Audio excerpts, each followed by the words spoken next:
ভাইয়া শুনলাম আপনি সিনেমার প্রিপারেশন নিচ্ছেন। সিনেমা বানানোর জন্যই তো আসছি, সিনেমার প্রিপারেশন নিব না?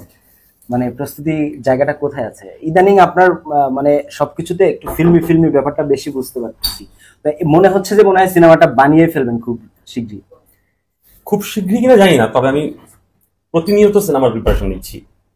এবং প্রত্যেকটা মানে ওটিটির জন্য এখন কাজ করতে গেলে প্রত্যেকটা কাজ করি, আর বিভিন্ন ধরনের ভুল ত্রুটি আমার চোখে পড়ে। তো এই এগুলো নিয়ে কাজ করতেছি আর কি। মানে সিনেমা এখন আমাদের দেশে অনেক ভালো সিনেমা হচ্ছে, তো এই সিনেমার সাথে ফাইট দিতে হইলে আমার আসলে আরো অনেক প্রিপারেশন নিয়ে আসতে হবে, সো ওই প্রিপারেশন নিচ্ছি।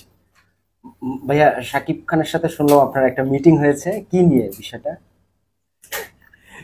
আপনি মিটিং বলতে মিটিং না, এটা জাস্ট একটা সাকিব ভাইয়ের সাথে হাই হ্যালো হইলো, পরিচয় হইলো, দ্যাটস ইট। মানে কোনো অফিসিয়াল কোনো মিটিং না, এটা জাস্ট পরিচয় হওয়া আর কি, আড্ডা হইলো। পরিচয় হওয়া মানেই তো মানে কিছু একটা হওয়া তো, ওই সম্ভাবনাটা কি আপনার কাছে কি মনে হয়? এবং আমাদের জাস্ট একটা, আপনার আলাপের বিষয়বস্তুটা কি ছিল আপনাদের?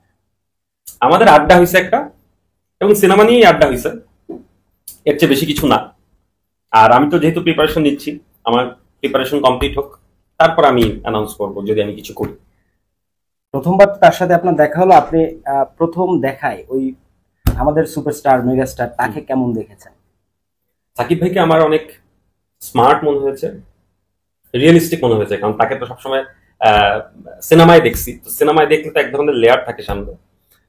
বাস্তবে যখন তার সাথে আমি আড্ডা দিলাম, তখন মনে হলো যে আরে সে তো আমাদের মতো, এবং তার মধ্যে এক ধরনের ক্ষুধা আছে ভালো কাজ করার এবং নতুন কিছু করার। এইটা খুব ইম্পর্টেন্ট একটা আর্টিস্টের জন্য, যে আমি নতুন কিছু করতে চাই। আহ, যদি তার মধ্যে ওই চেষ্টা না থাকতো, তাহলে 25 বছর পরে এসে কিন্তু সে নতুন ভাবে তুফানের মতো একটা লুকে আসতে পারতো না। তো তার মধ্যে ওই চেষ্টাটা আছে যে আমি নতুন কিছু করতে চাই। তো আমার খুব ভালো লাগছে তার সাথে আড্ডা দিয়ে। তার মানে তুফান লুক বা তুফান টিজারটা আপনাকে ইমপ্রেস করেছে? অবশ্যই। এবং আপনি